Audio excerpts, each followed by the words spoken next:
નમસ્કાર વિદ્યાર્થી મિત્રો, કેમ છો? આનંદ મને આજે આપણે 12th સાયન્સમાં પ્રકાશીય સમઘટકતાની ચર્ચા આગળ વધારીશું અને આ મુદ્દો ખાસ કરીને G/NEET માટે ઉપયોગિતા ધરાવે છે. ટેક્સ્ટ બુકમાં બહુ અલ્પ માત્રામાં ચર્ચા કરેલી છે. તો G/NEET માટે ઉપયોગિતા ધરાવે છે.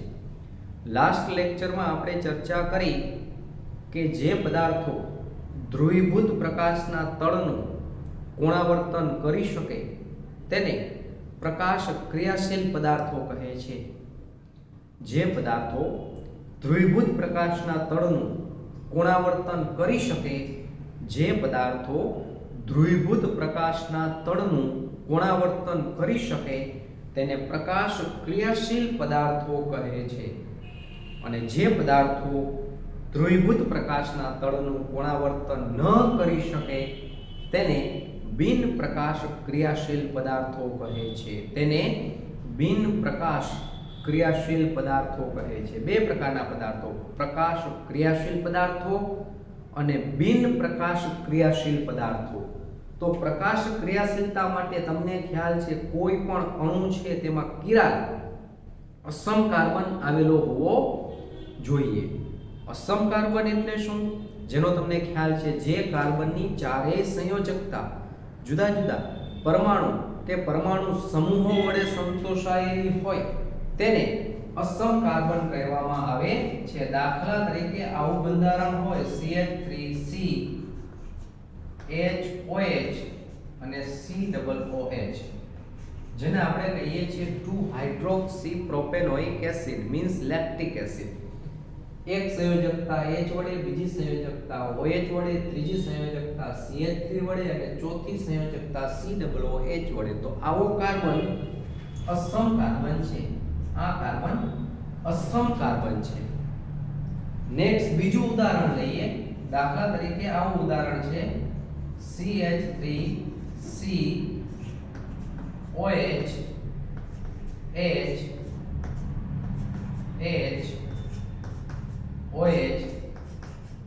CH3 તો આમાં અસમ કાર્બનની સંખ્યા 2 છે.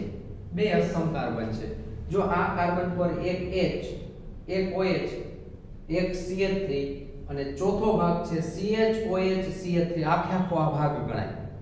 તો આ કાર્બનની ચારેય સંયોજકતા જુદી જુદી છે. સેમ જમણી બાજુના કાર્બન પર એક H, એક OH, એક CH3 અને એક CH3. તો એ કાર્બનની પણ ચારેય સંયોજકતા જુદી જુદી છે. તો આમાં અસમ કાર્બનની સંખ્યા કિરાલ કાર્બનની સંખ્યા 2 છે. પરંતુ બે અણુમાં ડિફરન્સ એ છે કે જ્યારે પણ એક જ કાર્બન આવેલો હોય તો તેમાં આણ્વીય સમમિતિ હાજર હોતી નથી. આમાં આણ્વીય સમમિતિ હાજર હોઈ શકે. આમાં હાજર છે આણ્વીય સમમિતિ. આણ્વીય સમમિતિ એટલે શું? દાખલા તરીકે તમે આને બે ભાગ પાડશો તો જમણી ભાગની જે રચના છે જો H, OH, CH3, બે બાજુ રચના સમાન છે. તો આવો અણુ આણ્વીય સમમિતિ હાજર છે. આમાં સમમિતિ હાજર છે અને આમાં સમમિતિ હાજર નથી. એમાંથી વિદ્યાર્થી મિત્રો મુખ્યત્વે બે પ્રકાર પડે. આણ્વીય સમમિતિ હાજર હોય અથવા આણ્વીય સમમિતિ હાજર ન હોય, મીન્સ આણ્વીય અસમમિતિ હાજર હોય. આણ્વીય અસમમિતિ હાજર હોય. એમાંથી આજે આપણે ચર્ચા કરવાના છીએ આણ્વીય અસમમિતિ હાજર હોય. આણ્વીય અસમમિતિ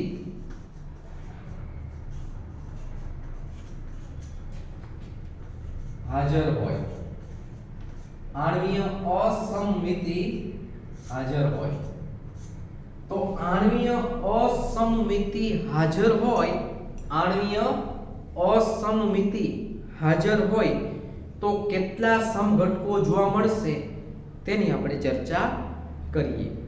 જો આણ્વીય અસમમિતિ હાજર હોય તો તેમાં જોવા મળતા શક્ય સમઘટકોની આપણે ચર્ચા કરીએ. તેમાં પ્રકાશ સમઘટકોની સંખ્યા,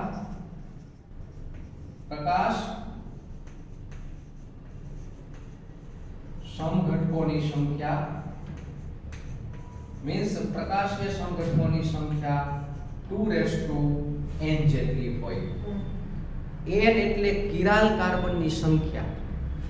કિરાલ કાર્બન 1 2 3 4 જેટલા હોય 2n મૂકી દેવાના છે. આટલા પ્રકાશ સમઘટકોની સંખ્યા હશે. મેસોની સંખ્યા 0. મેસોની સંખ્યા હોતી નથી. શું છે મેસો? એની આપણે પછી ચર્ચા કરીશું, આગળ આવશે. અત્યારે યાદ રાખો મેસોની સંખ્યા 0. નેક્સ્ટ ત્રીજો મુદ્દો, આ બેના સરવાળા જેટલા અવકાશીય સમઘટકો હોય તો નેક્સ્ટ મુદ્દો લખું છું અવકાશીય સમઘટકોની સંખ્યા. અવકાશીય સમઘટકોની સંખ્યા એટલે આ બેનો સરવાળો સામાન્ય રીતે 2n + 0 it means 2n. 2n + 0 પ્રકાશ સમઘટકો કેટલા છે? 2n. મેસો કેટલા છે? 0. તો ટોટલ અવકાશીય સમઘટકોની સંખ્યા કેટલી થાય? 2n. અને નેક્સ્ટ લાસ્ટ વન રેસેમિક જોડની સંખ્યા, રેસેમિક મિશ્રણની સંખ્યા. રેસેમિક મિશ્રણની સંખ્યા, રેસેમિક મિશ્રણની સંખ્યા. તો રેસેમિક મિશ્રણની સંખ્યા મેળવવી હોય તો પ્રકાશીય સમઘટકોને 2 વડે ભાગી નાખવાના. જેટલા ભી પ્રકાશીય સમઘટકો છે એના અડધા રેસેમિક મિશ્રણ ઉત્પન્ન થશે. કારણ કે 2 D અને L ભેગા થશે ત્યારે એક રેસેમિક મિશ્રણ. દાખલા તરીકે 10 પ્રકાશીય સમઘટકો છે તો રેસેમિક મિશ્રણ થશે 5. કારણ કે 5 જોડ થશે. રેસેમિક મિશ્રણના જોડની સંખ્યા વાસ્તવમાં આમ રેસેમિક મિશ્રણના જોડની સંખ્યા અને એ કેટલી થશે? પ્રકાશીય સમઘટકો divided by 2. It means 2n divided by 2. તો આપણે આટલા મુદ્દાની આજે ચર્ચા કરવાની છે. જો ફરીથી બે પ્રકાર હોય, આણ્વીય સમમિતિ હાજર હોય અને આણ્વીય અસમમિતિ હાજર હોય. એમાંથી આજે આપણે મુદ્દો જે ઉપાડ્યો છે એ મુદ્દો કયો છે? આણ્વીય સમમિતિ હાજર હોય. એમાં અણુની વાત કરીએ છીએ કે આણ્વીય અસમમિતિ હાજર હોય તેવા અણુની વાત કરીએ છીએ તો સ્વાભાવિકપણે કહી શકાય કે આણ્વીય અસમમિતિ હાજર હોય તેવા અણુની આપણે ચર્ચા કરીએ છીએ. આણ્વીય અસમમિતિ. હવે આણ્વીય અસમમિતિ જ્યારે પણ હાજર હોય ત્યારે પ્રકાશ સમઘટકોની સંખ્યા 2n. નેક્સ્ટ મેસોની સંખ્યા 0. અવકાશીય સમઘટકોની સંખ્યા 2n. પ્રકાશીય સમઘટકોની સંખ્યાને 2 વડે ભાગવાના છે. અને નેક્સ્ટ રેસેમિક મિશ્રણની સંખ્યા બરાબર પ્રકાશ સમઘટકોની સંખ્યા divided by 2. it means 2n divided by 2. પ્રકાશ સમઘટકોની સંખ્યા કરતા રેસેમિક મિશ્રણની સંખ્યા અડધી થશે. હવે ધારો કે આપણે ચર્ચા કરીએ એક જ કિરાલ કાર્બન ધરાવતો હોય, એક જ કિરાલ કાર્બન, એક જ કિરાલ કાર્બન, એક જ કિરાલ કાર્બન. યાદ રાખો વિદ્યાર્થી મિત્રો, જેની પાસે એક જ કિરાલ કાર્બન છે તેમાં માત્ર ને માત્ર પ્રતિબિંબીઓ એટલે કે એનાન્સિયોમર્સ જોવા મળશે. તેમાં માત્ર પ્રતિબિંબીઓ જ જોવા મળશે. માત્ર પ્રતિબિંબીઓ. પ્રતિબિંબીઓને અંગ્રેજીમાં કહેવાય એનાન્સિયોમર્સ. ENANTIOMERS એનાન્સિયોમર્સ. માત્ર એનાન્સિયોમર્સ જ હોય, પ્રતિબિંબીઓ જ હોય. શું કહેવા માંગે છે? માત્ર એનાન્સિયોમર્સ પ્રતિબિંબ જ હોય, એક જ કિરાલ કાર્બન હોય તેવા અણુઓ માત્ર પ્રતિબિંબીઓ ધરાવે છે, જ્યારે અપ્રતિબિંબીઓ કે મેસો એવું કંઈ હોતું નથી. તો સમજવાનો આપણે ઉદાહરણ દ્વારા પ્રયત્ન કરીએ. દાખલા તરીકે તમને એક ઉદાહરણ આપેલું છે two hydroxy propanoic acid means lactic acid એ એનું ઉદાહરણ છે. બીજું ઉદાહરણ આપવું હોય તો તમને ખ્યાલ છે 2-બ્રોમોબ્યુટેન. તો 2-બ્રોમોબ્યુટેન પણ એક અસમ કાર્બન ધરાવે છે. કોઈ પણ ઉદાહરણ દ્વારા ચર્ચા કરી શકાય. દાખલા તરીકે અત્યારે હું લઉં છું 2-બ્રોમોબ્યુટેન. આ CH3 CH2 CH Br CH3. તો જોઈ શકાય છે આ કિરાલ કાર્બન છે, અસમ કાર્બન છે. કેમ ખબર પડે? તો કાર્બન સાથે શું જોડાયેલું છે તેની ચર્ચા કરો. જો કાર્બનની એક સંયોજકતા હાઇડ્રોજન પરમાણુ વડે, બીજી સંયોજકતા બ્રોમિન પરમાણુ વડે, ત્રીજી સંયોજકતા મિથાઇલ સમૂહ વડે અને ચોથી ડાબી બાજુની સંયોજકતા ઇથાઇલ સમૂહ વડે સંતોષાયેલી છે. તો જે કાર્બનની ચારેય સંયોજકતા જુદા જુદા પરમાણુ કે સમૂહ વડે સંતોષાયેલી હોય તેને કિરાલ અથવા અસમ કાર્બન કહે છે. તો આ બંનેમાં અસમ કાર્બનની સંખ્યા 1 છે. અને વિદ્યાર્થી મિત્રો યાદ રાખો, અસમ કાર્બન 1 હોય ત્યારે હંમેશા તેમાં અસમમિતિ જ હાજર હોય. અસમમિતિ હાજર હોય. અસમમિતિ, આમાં કઈ સમમિતિ છે નહીં. એક જ કાર્બન હાજર હોય ને ત્યારે હંમેશા તેમાં અસમમિતિ હાજર હોય, સમમિતિ હોઈ શકે નહીં. સમમિતિ ક્યારે ઉત્પન્ન થશે? એક કરતા વધુ કાર્બન આવેલા હોય તો સમમિતિઓ હોઈ શકે. અસમ કાર્બનની વાત થાય છે. એક કરતા વધુ અસમ કાર્બન હશે તેમાં સમમિતિ હાજર હોઈ શકે. તો હવે એક જ કિરાલ કાર્બન ધરાવતા સમઘટકોની વાત કરીએ તો આપણે આ ભાગને ગોઠવવો હોય તો આને આપણે કહીશું C2H5. આ ઇથાઇલનો ટુકડો છે, આ મિથાઇલનો ટુકડો છે. બે જુદા, ડાબી બાજુ ઇથાઇલ છે, જમણી બાજુ મિથાઇલ છે, ઉપર હાઇડ્રોજન છે, નીચે બ્રોમિન છે. 2-બ્રોમોબ્યુટેન ની વાત થાય છે. તો 2-બ્રોમોબ્યુટેન માં શક્ય સમઘટકોની સંખ્યા આપણે મેળવવી હોય તો કેટલા થશે? જો હવે અહીંયા n એટલે કિરાલ કાર્બનની સંખ્યા. તો કિરાલ કાર્બનની સંખ્યા કેટલી છે? 1. તો પ્રકાશ સમઘટકોની સંખ્યા 2:1. પ્રકાશ સમઘટકોની સંખ્યા 2:1 એટલે પ્રકાશ સમઘટકો કેટલા થશે? 2.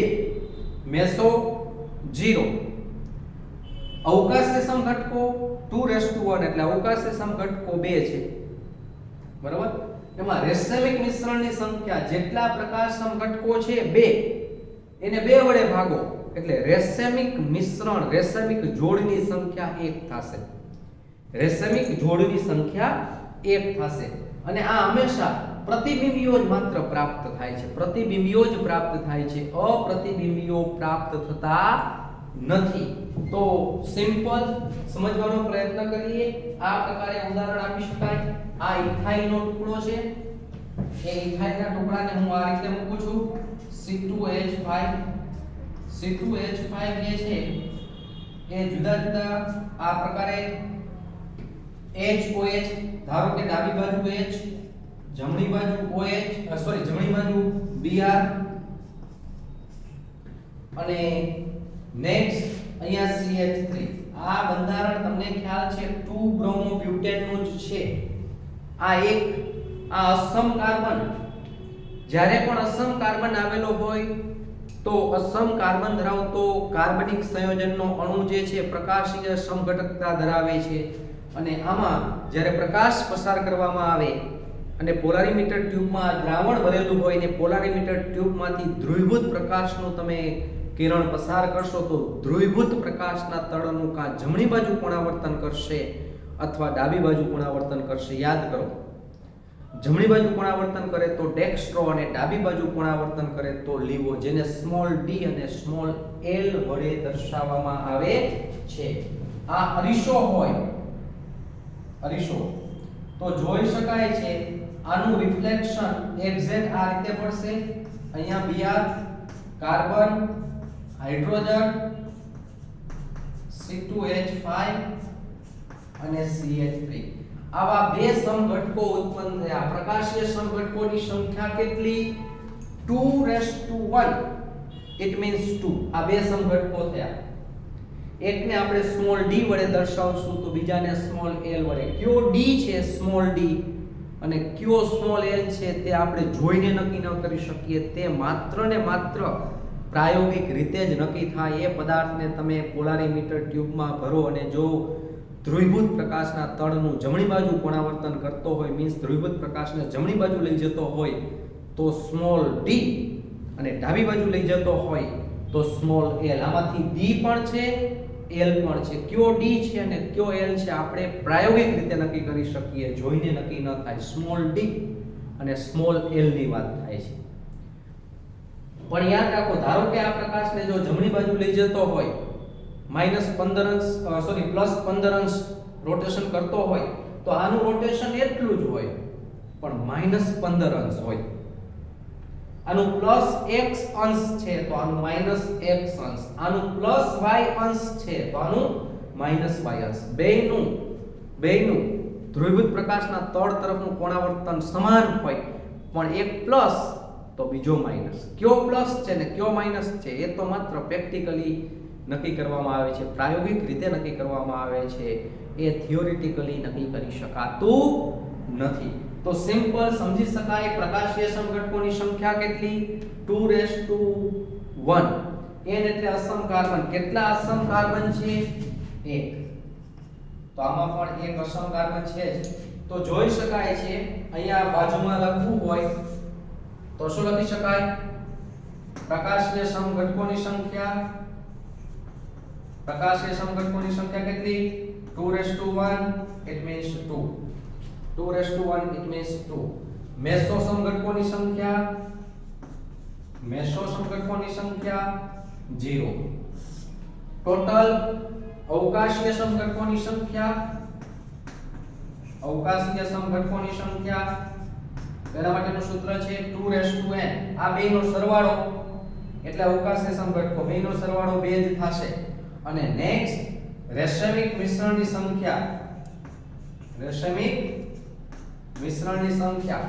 પ્રકાશીય સમઘટકોની સંખ્યાને 2 વડે ભાગવાના, મીન્સ પ્રકાશીય સમઘટકો 2 છે, 2 ને 2 વડે ભાગો એટલે જવાબ કેટલો આવશે? 1.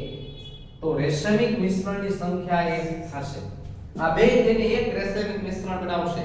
રેશમિક મિશ્રણ એટલે શું? d અને l નું સમપ્રમાણ મિશ્રણ. આ પ્રકાશને ધારો કે જમણી બાજુ લઈ જાય છે તો આ પ્રકાશને ડાબી બાજુ, પણ ઓવરઓલ પ્રકાશનું જે કોણાવર્તન છે એ થશે નહીં. રેશમિક મિશ્રણ d અને l નું સમપ્રમાણ મિશ્રણ છે. તો રેશમિક જોડ કેટલી થાય? 1. તો જ્યારે એક જ કિરાલ કાર્બન હોય તો માત્ર પ્રતિબિંબીઓ, જો આનું પ્રતિબિંબ આ છે, તમે અહીંયા જમણો હાથ ગોઠવેલો હોય તો જમણા હાથનું પ્રતિબિંબ શું થશે? ડાબો હાથ થશે. જમણા હાથનું પ્રતિબિંબ શું થશે? ડાબો હાથ થશે. અથવા ડાબા હાથનું પ્રતિબિંબ શું થશે? જમણો હાથ થશે. જમણો હાથ અને ડાબો હાથ એકબીજાના શું છે? પ્રતિબિંબીઓ છે. આ પણ એકબીજાના પ્રતિબિંબીઓ છે. આ બંને એકબીજા પણ અધ્યારોપણીય નથી, બિન અધ્યારોપિત છે. તો ફરીથી માત્ર એક જ કિરાલ કાર્બન હોય તો તેમાં હંમેશા પ્રતિબિંબીઓ જ મળે છે, એનાન્સિઓમર જ મળે છે, જ્યારે અપ્રતિબિંબીઓ કે મેસો મળતા નથી. તો અપ્રતિબિંબીઓ અને મેસો ક્યારે મળે? જ્યારે એક કરતા વધુ કિરાલ કાર્બન હોય ત્યારે. બરાબર, એક કરતા વધુ કિરાલ કાર્બન હોય ત્યારે મેસો અને અપ્રતિબિંબીઓને આપણે ડાયાસ્ટીરિયોમર્સ કહેશું. તો હવે એક કરતા વધુ કિરાલ કાર્બન આવેલા છે તેવા સંયોજનોના બંધારણથી આપણે આગળ વધીએ. તો અહીંયા આપણે એક અસમ કાર્બન આવેલો હોય તો તેમાં માત્ર શું મળે છે? પ્રતિબિંબીઓ. આ પ્રતિબિંબીઓ જ મળે છે. પ્રતિબિંબીઓ. પ્રતિબિંબીઓને અંગ્રેજીમાં શું કહેવાય? ઇનાન્સિયોમર્સ. એક અસમ કાર્બન હોય તો પ્રતિબિંબીઓ જ મળશે, પણ એક કરતા વધુ અસમ કાર્બન આવેલો હોય, એક કરતા માત્ર એક જ કિરાલ કાર્બન હોય તો પ્રતિબિંબીઓ જ મળશે. જ્યારે પણ પ્રશ્ન પૂછાય યાદ રાખો વિદ્યાર્થી મિત્રો, આમાં એક જ અસમ કાર્બન આવેલું છે, આમાં પણ એક જ અસમ કાર્બન આવેલો છે. જેમ 2-બ્રોમોબ્યુટેનમાં એક જ અસમ કાર્બન છે, એ જ રીતે 2-હાઇડ્રોક્સીપ્રોપેનોઇક એસિડમાં પણ માત્ર એક જ અસમ કાર્બન છે. તો આમાં પૂછાય કે પ્રકાશ સમ ઘટકોની સંખ્યા કેટલી? 2.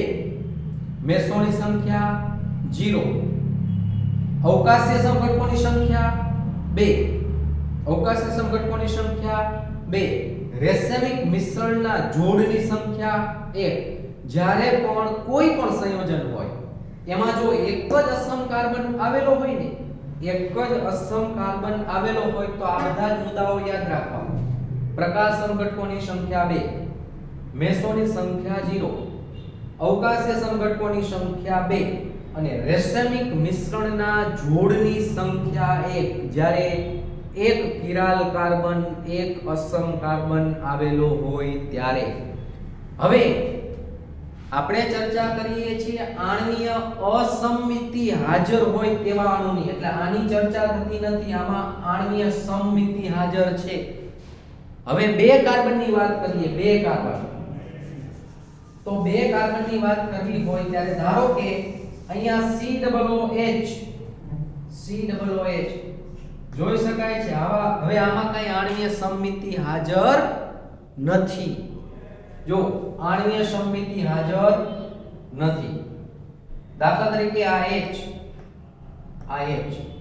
OH, CH3, COOH, તો અહીંયા વચ્ચેથી તમે 2 ભાગ પાડશો તો અણુમાં સમમિતિ હાજર નથી. આપણો ચહેરો જુઓ, આપણા ચહેરામાં સમમિતિ હાજર છે.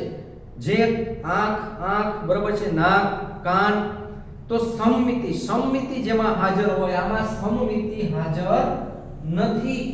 સમમિતિ હાજર નથી કારણ કે જમણી બાજુ COOH આવે છે, ડાબી બાજુ CH3 આવે છે. તો આમાં પણ અસમમિતિ છે ને આજે આપણે માત્ર ચર્ચા કરીએ છીએ આણ્વીય અસમમિતિ હાજર હોય, મીન્સ આવા અણુઓની. એક જ કાર્બન હોય તો માત્ર પ્રતિબિંબીઓ જ મળે, પણ યાદ રાખો એક કરતા વધુ કિરાલ કાર્બન હોય તો પ્રતિબિંબીઓ એટલે કે એનાન્સિયોમર્સ તો મળે જ, સાથે સાથે અપ્રતિબિંબીઓ, ડાયાસ્ટેરિયોમર્સ, અપ્રતિબિંબીઓ અને ઓબ્લિક અથવા મેસો પણ મળી શકે, પણ આમાં મેસોની શક્યતા નથી. તો આવી જુદી જુદી શક્યતાઓ છે.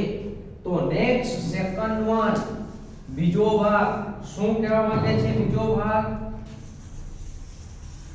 આપણે ચર્ચા કરીએ છીએ આણ્વીય અસમમિતિ હાજર હોય. હવે એક કરતા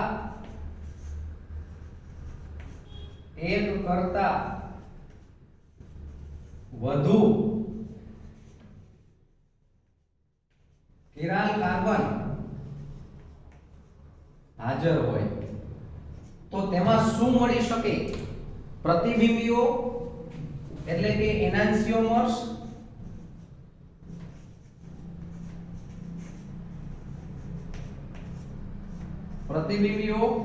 it means enantiomers. આ ઉપરાંત અપ્રતિબિંબીઓને આપણે કહીશું ડાયાસ્ટેરિયોમર.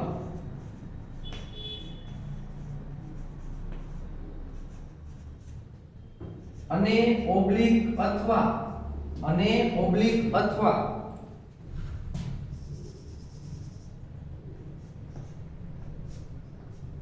મેસો પણ મળી શકે,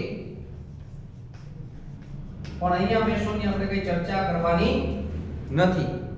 એક કરતા વધુ કિરાલ કાર્બન હોય ત્યારે પ્રતિબિંબીઓ, અપ્રતિબિંબીઓ અને મેસો આવા જુદા જુદા સંયોજનો આપણને પ્રાપ્ત થાય છે અને એમાં એક કરતા વધુ કિરાલ કાર્બનની વાત કરતા હોઈએ તો આપણી પાસે ઉદાહરણ છે CH3 CHOH CHOH અને COOH. શું નામકરણ કરશું આયુબેસી નામ? તો અહીંથી નંબર આપીએ 1 2 3 4 આટલાને આપણે કહીએ છીએ બ્યુટેનોઇક એસિડ. બીજા અને ત્રીજા સ્થાનમાં બે હાઇડ્રોક્સી સમૂહ છે માટે તેનું આયુબેસી નામ થશે 2 3 dihydroxy 2 3 dihydroxy butanoic acid 2 3 dihydroxy butanoic acid 2 3 dihydroxy butanoic acid. જોઈએ જુદા જુદા પ્રકારના સમઘટકોની સંખ્યા. વિદ્યાર્થી મિત્રો અહીં કિરાલ કાર્બન, એક કિરાલ કાર્બન આ છે, બીજો કિરાલ કાર્બન આ છે. ટોટલ કિરાલ કાર્બનની સંખ્યા 2 છે એટલે કે n નું મૂલ્ય તમે 2 મૂકીને ગણતરી દર્શાવો. તો હવે તમને ખ્યાલ છે કે અસમ કાર્બનની સંખ્યા 2 છે એટલે કે n નું મૂલ્ય 2 છે. તો આ દરેક મૂલ્ય મેળવવા હોય, આ દરેક મૂલ્ય કે પ્રકાશીય સમઘટકોની સંખ્યા 2n 2n n નું મૂલ્ય કેટલું છે 2 એટલે કે પ્રકાશીય સમઘટકો થશે 4. જ્યારે આણ્વીય અસમમિતિ હોય ને, અસમમિતિ એમાં મેસો હોતા નથી એટલે મેસો 0. યાદ રાખજો મેસો સમઘટકોની સંખ્યા કેટલી? 0. કેમ મેસો સમઘટકોની સંખ્યા 0? કારણ કે મેસો સમઘટકો આણ્વીય અસમમિતિ હોય ત્યારે મેસો સમઘટકો હોતા નથી. નેક્સ્ટ અવકાશીય સમઘટકોની સંખ્યા 2n એટલે અવકાશીય સમઘટકો થશે 4. બરાબર. રાસાયણિક મિશ્રણની સંખ્યા મેળવવી હોય તો પ્રકાશ સમઘટકો છે એને 2 વડે ભાગી નાખવાના. જેટલા પ્રકાશ સમઘટકો છે ને એના કરતા અડધા રાસાયણિક મિશ્રણ એટલે રાસાયણિક મિશ્રણ થશે 2. જ્યારે 2 અસમ કાર્બન આવેલા હોય, 2 કિરાલ કાર્બન, 2 અસમ કાર્બન, ત્યારે અસમમિત અણુની જ વાત થાય છે. we are talking about asymmetric molecules not symmetric molecules. આપણે અસમમિત અણુઓની વાત કરીએ છીએ. અસમ કાર્બન 2 આવેલા હોય ત્યારે પ્રકાશ સમઘટકોની સંખ્યા 4 થશે, મેસોની સંખ્યા 0 થશે, અવકાશીય સમઘટકોની સંખ્યા 4 થશે, રાસાયણિક મિશ્રણના જોડની સંખ્યા 2 થશે. કઈ રીતે એ દર્શાવવાનો પ્રયત્ન કરીએ? દાખલા તરીકે દર્શાવવા માટે હંમેશા આપણે આ જે છે કાર્બનને આ રીતે દર્શાવીએ છીએ. આ કાર્બન છે. નેક્સ્ટ અહીંયા COOH મૂકું છું. ક્રિયાશીલ સમૂહને હંમેશા ઉપર મૂકી દેવાનો. નેક્સ્ટ આ કાર્બન પર H અને OH છે. ધારો કે અહીંયા હું H રાખું છું તો અહીંયા OH, અને અહીંયા OH રાખું છું તો અહીંયા H. નેક્સ્ટ નીચે શું રાખવાનું છે? CH3. આ એક. નેક્સ્ટ આનો પ્રતિબિંબ, જેમાં તમને ખ્યાલ છે પ્રતિબિંબ આ જ રીતે થશે. સેમ વે OH તો એનું પ્રતિબિંબ અહીંયા પડશે. H દૂર છે એનું પ્રતિબિંબ અહીંયા, H નું પ્રતિબિંબ H અને OH નું પ્રતિબિંબ OH. અહીંયા COOH અને અહીંયા CH3. તો આ બે સમઘટકો થયા, બે પ્રકાશ સમઘટકો થયા. એકને સ્મોલ d તો બીજાને સ્મોલ l. કયો સમઘટક સ્મોલ d છે અને કયો સમઘટક સ્મોલ l છે એ તો માત્ર ને માત્ર પ્રેક્ટિકલી પ્રાયોગિક રીતે નક્કી થાય છે. આ બંનેને એકબીજાના ઇનાન્સિયોમર્સ પ્રતિબિંબીઓ તરીકે ઓળખવામાં આવે છે. પ્રતિબિંબીઓ મીન્સ એનાન્સિયોમર્સ.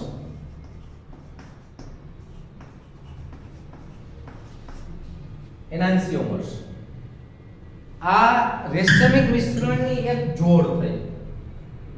આનું જેટલું કોણાવર્તન હોય, ધારો કે આ +12 અંશ કોણાવર્તન કરે છે તો આનું કોણાવર્તન એટલું જ હોય, પણ એ -12 અંશ હોય. ધારો કે આ +25 અંશ કોણાવર્તન કરે છે, +25 અંશ, પ્રકાશને જમણી બાજુ +25 અંશ લઈ જાય છે તો આ પ્રકાશને કઈ બાજુ લઈ જશે? ડાબી બાજુ, -25 અંશ. બેયના મૂલ્યો સરખા હોય પણ વિરુદ્ધ હોય, એકનું પ્લસ બીજાનું માઈનસ, અને એ માત્ર ને માત્ર પ્રાયોગિક રીતે જ નક્કી થાય. નેક્સ્ટ, હવે આવી બીજી જોડ લખવી હોય, ઘણા એમ કહેશે આ h ને ઉપર રાખી દઈને COOH ને નીચે રાખી દે, એ એક જ વસ્તુ થઈ. હંમેશા ક્રિયાશીલ સમૂહ ઉપર દર્શાવવાની મેથડ છે. CH3 ને ઉપર રાખો અને COOH ને નીચે રાખો, તે બે રચના સરખી, તેમાં કઈ ફેર પડતો નથી. નેક્સ્ટ, બીજી જોડ, બીજા જોડની વાત કરીએ, સેકન્ડ વન. જો હવે આ રીતે પણ દર્શાવી શકાય, COOH બરાબર. નેક્સ્ટ, અહીંયા H રાખીએ, અહીંયા OH, અહીંયા H રાખો, અહીંયા OH અને CH3. આ કોઈ એક પ્રકાશ સમઘટક થયો, બરાબર. એનો પ્રતિબિંબ લેવો હોય, એનો પ્રતિબિંબ, તો સેમ વે આ જ રીતે થશે, ફેરફાર કંઈ ખાસ નહીં, દર્શાવી શકાય COOH, CH3, અહીંયા OH, H, OH, H. તો આ બીજો, આ એક રેશમિક મિશ્રણ થયું, આ બીજું રેશમિક મિશ્રણ. આ બેનું પરિભ્રમણ પણ સરખું હોય પણ એકબીજા કરતા વિરુદ્ધ હોય, પણ આના પરિભ્રમણ કરતા જુદું હોય. ધારો કે આનું +10 છે તો આનું -10, તો આનું +10 -10 હશે ને એના કરતા ડિફર હોય. +20 છે તો આનું -20, +25 છે તો આનું -25. મીન્સ આ બેના પરિભ્રમણ કોણના મૂલ્યો સમાન પણ પરસ્પર વિરુદ્ધ. આ બંનેના પરિભ્રમણ કોણના મૂલ્યો સમાન પણ પરસ્પર વિરુદ્ધ. પણ આ બંનેના મૂલ્યો ક્યારેય પણ સમાન હોતા નથી, બરાબર. આને પણ એકબીજાના શું કહેવામાં આવે છે? પ્રતિબિંબીઓ. પ્રતિબિંબીઓ, જેને આપણે અંગ્રેજીમાં કહીએ છીએ એનાન્સિયોમર્સ.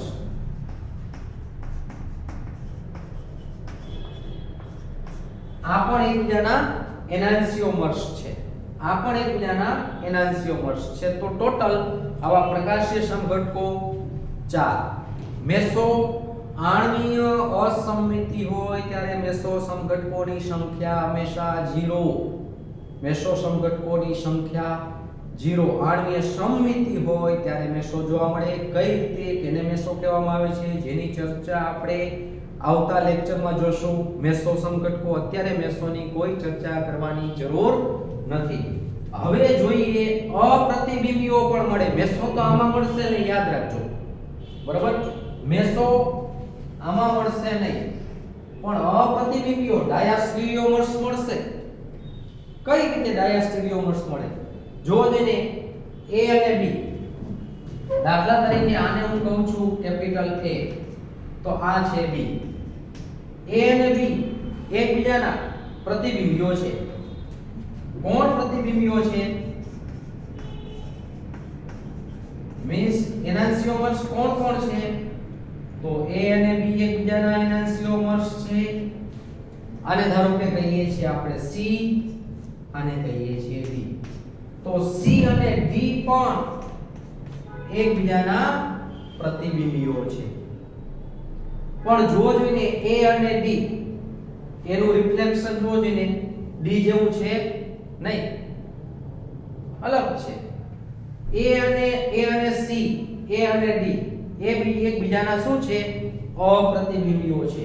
તો પ્રતિબિંબીઓની સાથે અહીંયા અપ્રતિબિંબીઓ, જેને ડાયાસ્ટીરિયોમર્સ કહેવાય, અપ્રતિબિંબીઓ.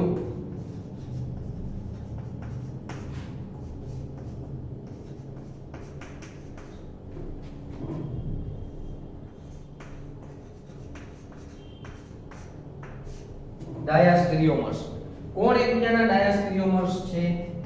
તો A અને C, A અને D, B અને C, B અને D એકબીજાના ડાયાસ્ટેરિયોમર્સ અપ્રતિબિંબીઓ છે. તો વિદ્યાર્થી મિત્રો અત્યારે આપણે ચર્ચા કરીએ છીએ આણ્વીય અસમમિતિ હાજર હોય તેવા કિરાલ કાર્બન ધરાવતા અણુઓની એક જ કિરાલ કાર્બન હોય તો તેમાં પ્રકાશ સમઘટકો હંમેશા 2n એટલે 2 હોય. મેસો તો હોય નહીં.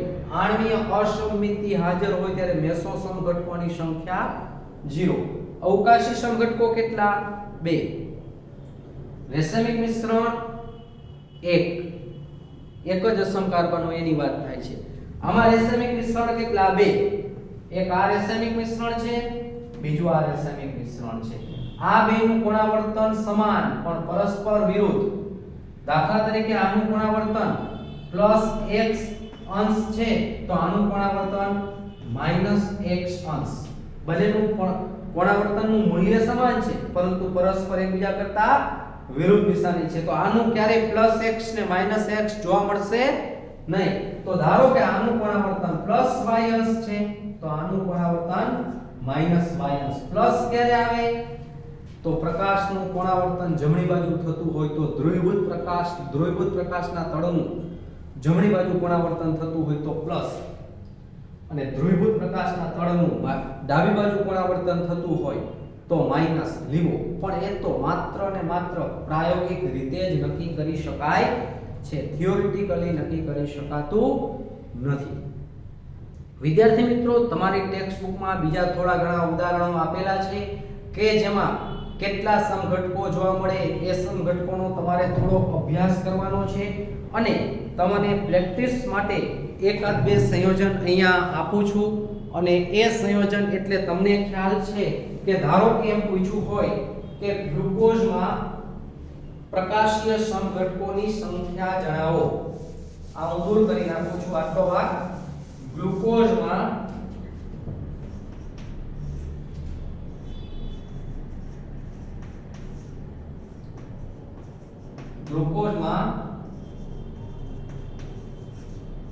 પ્રકાશીય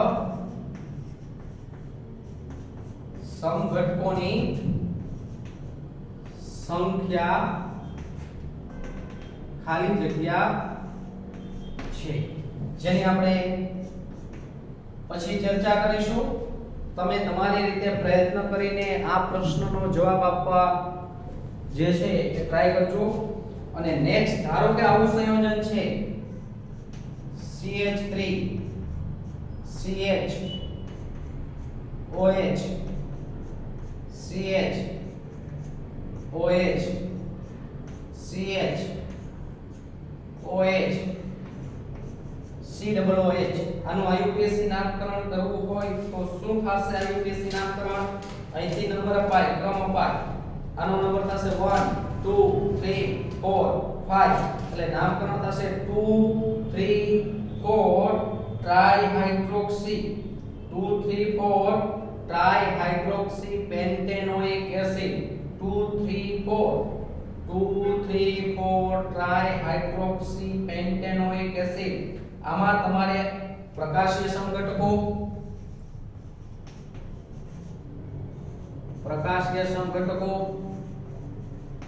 અવકાશીય સમઘટકો,